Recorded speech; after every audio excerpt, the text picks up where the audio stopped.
इस लेक्चर में ACCA P4 AFM BPP kit का क्वेश्चन सॉल्व करेंगे।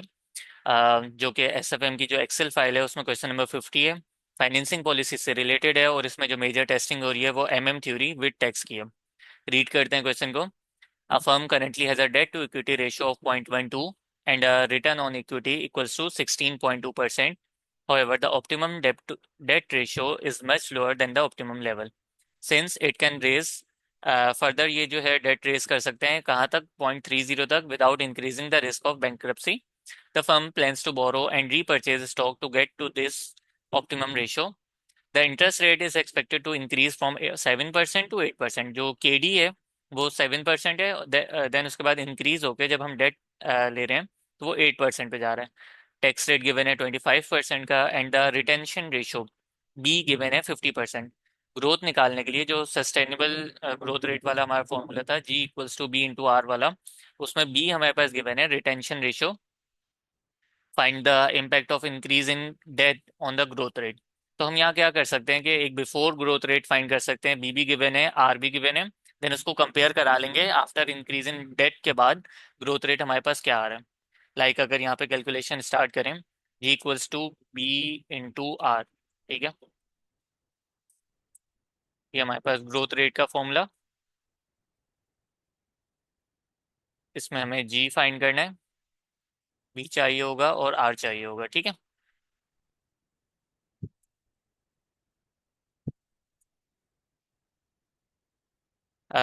बी क्या होता है यहाँ पे रिटेंशन रेशियो वो गिवन है 50% का.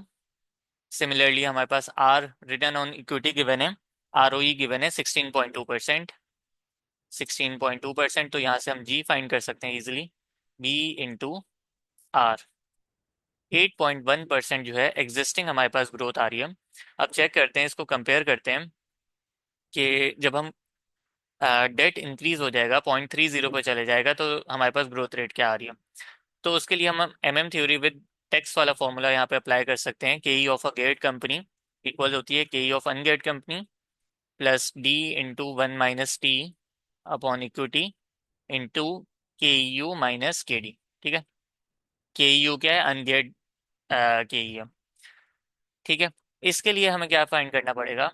अब ये KE ऑफ गेट कंपनी फाइंड करने के लिए मुझे चाहिए होगा KE ऑफ अनगेट कंपनी. देखो यहाँ पे भी KE ऑफ अनगेट कंपनी चाहिए, यहाँ पे भी KE ऑफ अनगेट कंपनी चाहिए.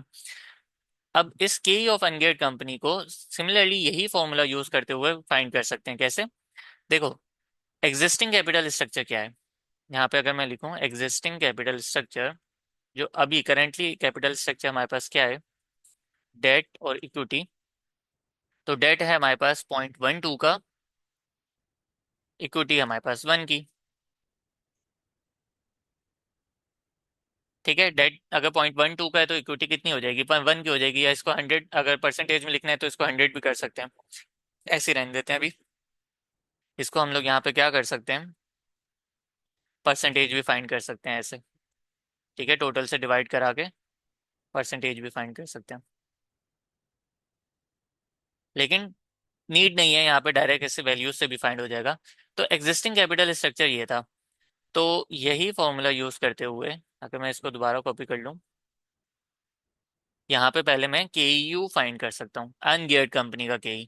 जब मेरे पास अनगियर्ड कंपनी का KE आ जाएगा एग्जिस्टिंग कैपिटल स्ट्रक्चर को यूज करते हुए, तो इस अनगियर्ड, अब तो ये देखो अनगियर्ड होगा ना, तो अब मैं कोई भी कैपिटल स्ट्रक्चर यहाँ पे रख के इसके ऊपर अप्लाई करा सकता हूँ, गियर्ड कंपनी का KE फाइंड कर सकता हूँ. सिंपल. तो KE ऑफ अनगियर्ड कंपनी फाइंड करने के लिए हमें क्वेश्चन में KE ऑफ गियर्ड कंपनी भी गिवन था एग्जिस्टिंग सिचुएशन में 16.2 का. एग्जिस्टिंग सिचुएशन में जो KE गिवन था वो 16.2 का ऑलरेडी गिवन है. ये पता होगा तो जब भी तो KU आएगा ना. ठीक है, और टैक्स भी गिवन है. तो इन सारी सिचुएशन में हम क्या कर सकते हैं, डायरेक्ट इस पूरे फॉर्मूले में सिंपल जो जो फिगर्स पता है वो लिख सकता हूँ. KE ऑफ गेट कंपनी 16.2% इक्वल्स टू, ठीक है, KE ऑफ अनगेट कंपनी, इसको एक्स रख लेते हैं, एक्स परसेंटेज, प्लस डेट हमारे पास 0.12 का है, इंटू 1 - T कर देते हैं यहाँ पे. टैक्स रेट है हमारे पास 25%, क्वेश्चन में गिवन है. डिवाइड करा देते हैं इसको इक्विटी से जो कि 1 की है, मल्टीप्लाई करा देते हैं KU, यही तो फाइंड करना है. -KD। ठीक है, अब KD जो एग्जिस्टिंग KD है वो 77% का है, देन उसके बाद 8% का हो जाएगा इस वाली सिचुएशन में, तो अभी हमारे पास 7% का है। अब सिंपल इसको क्या कर सकते हैं, पूरी इक्वेशन को ना कैलकुलेटर पर टाइप कर दो तो हमारे पास KU आ जाएगा। एक्स यहाँ पे क्या है, KU ना। तो कैसे, कैलकुलेटर हमने पिक किया, 16.2% लिखा, अल्फा दबा के CALC वाला बटन जब प्रेस करते हैं तो इक्वल्स टू आ जाता है।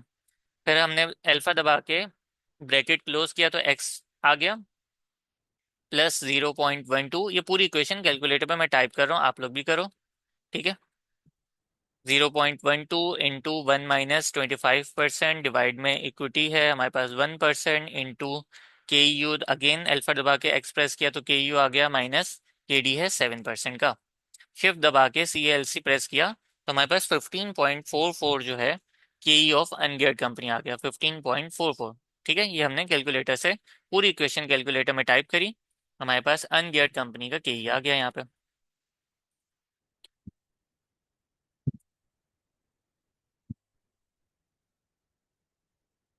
देखो, अब जब हमारे पास अनगियर्ड कंपनी का KE आ गया तो इसको हम यहाँ पे, अब कोई भी हमारे पास अब कैपिटल स्ट्रक्चर हो जाए, ठीक है। देखो, अब हमारे पास जो कैपिटल स्ट्रक्चर हो गया ना यहाँ पे,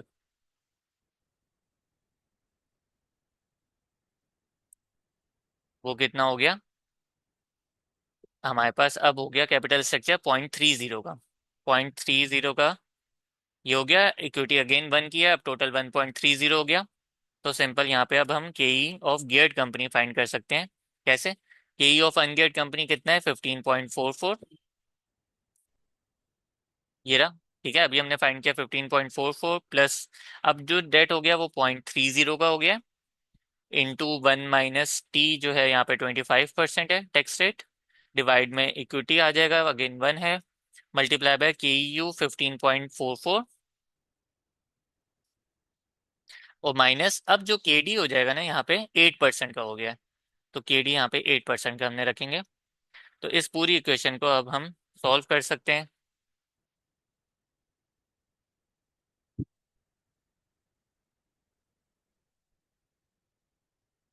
अब जो हमारे पास KE ऑफ गियर्ड कंपनी आ रहा है वो कितना है, 17.11।